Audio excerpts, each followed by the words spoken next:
আসসালামু আলাইকুম রহমতুল্লাহি বারাকাতুহু। টাকা আপনজন ভুলে যায় কখন জানেন? যখন থাকে না টাকা। তাই তো মামা কয় না যে মামা টাকা না থাকলে সব কিছুই ফাঁকা। ঘটনা হচ্ছে আপনার উপদেশ দেওয়ার লোকের অভাব পাবেন না।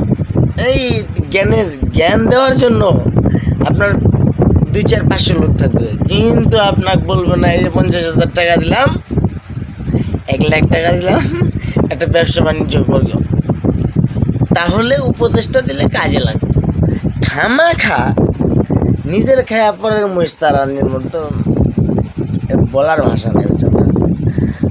গাইস আপনাদেরকে বলবো এরকম ভাষা নেই। কারণ এই জন্য সবাইকে আমি একটা কথাই বলতে চাচ্ছি, অন্ত ভাই কিনু কাছের লোকের কাছ থেকে 10 টাকা খরচ নেবেনও না, কাছের লোকের কাছ থেকে আপনি লেনদেন করবেন না। এক কথা পারেন সম্পর্কটা ভালো ধরে রাখার চেষ্টা করবেন, কিন্তু এরকম কিছু করতে যায় যে সম্পর্কটা ছিন্ন হয়ে যাবে। কথা বলছেন না ভাই? তার কারণ হচ্ছে আমি নিজে বাস্তব প্রমাণ, আমি নিজে প্রমাণ। তাই সবারই হাতে পায়ে ধরে বলি, ভাই ফিরে আসো, সবাই একসাথে যাই আল্লাহর ঘরে, আল্লাহকে ডাক দেই যেন আল্লাহ সাড়া দেয়। ফিলিস্তিনের মুসলিমরা আছে কষ্টে, আমরা আছি সুখে। একবারও কি অনুভব হয় না আপনাদের ফিলিস্তিন যাইতে হবে? ফিলিস্তিনের শিশুরা কান্না করে, দেখে না কেউ,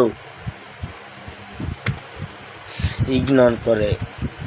ফিলিস্তিনের ভিডিও পাইলে সামনে দিয়ে দিয়ে টান, দেখতে চায় না, শুনতে চায় না, খুলে তার কান। আমরা বাঙালি সবাই সুবিধাবাদী, আমরা বাঙালি সবাই সুবিধাবাদী। আমরা যেদিকে ঝড় সেই দিকে ছাতা ধরি। আমরা এতটুক জঘন্য বলাবিহীন, আমরা এতটুক জঘন্য বলাবিহীন। তার কারণ হচ্ছে আমরা স্বার্থের জন্য যাহা কিছু তাহা করতে পারি। ভাইকে চেনে না ভাই, বোনকে চিনে না ভাই, ছেলেকে চিনে না মা, মা চেনে না বাবা। মানে এটা একটা আজব দুনিয়া। কথা বোঝেন নেই? আর যদি আপনার কোনো নারী যে কিরা কসম কাটে রে ভাই, এই নারীকে আর বিশ্বাস করিলেন না, এই নারীরে কাছে রাখার চেষ্টা করেন না।